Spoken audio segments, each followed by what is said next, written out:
Thanks for joining us. School divisions are finding some creative ways to stay ahead of the bus driver shortage, but some of those solutions make it more difficult to analyze what vacancy rates actually look like in Virginia.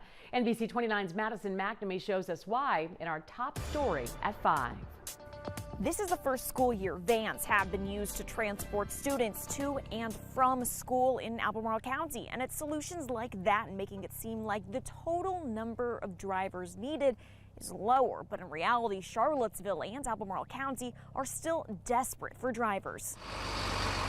It's never impacted operations the way it has for the past 2 school years. Albemarle County Schools was forced to find solutions like smaller buses to make sure students are on time for school. Really helped us consolidate some bus routes so that we have fewer double backs, fewer late arrivals. Dan Redding with Human Resources says the vacancy rate in the county is slightly lower right now, thanks to some changes, but he still needs at least 20 more drivers to be considered fully staffed. Which would cover every single route and would allow us to have people like our lead drivers really go back to being in that leadership role and mentoring. Districts are operating at a new normal to hide the pain of the shortage. Even though we've seen vacancy rates improve slightly over the past year, that really masks the data because statewide we have 1,000 less bus driver positions than we did last year. Charlottesville City Schools vacancy rate went from 30 to 57% from 2019 to 2023. Now it's reducing its funding for school bus drivers starting July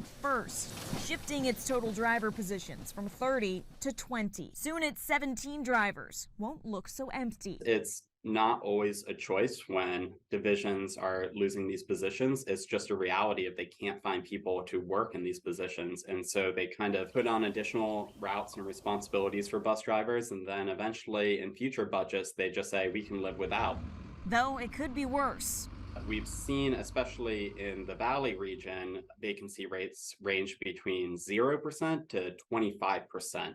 So there's a big range. Charlottesville and Albemarle are right at the regional average, around 9%. Charlottesville and Albemarle County pay around $21 an hour to try to work against these vacancy rates. We've heard from bus drivers that were considering retiring that they plan to stay because the increase is really that solid and that supportive.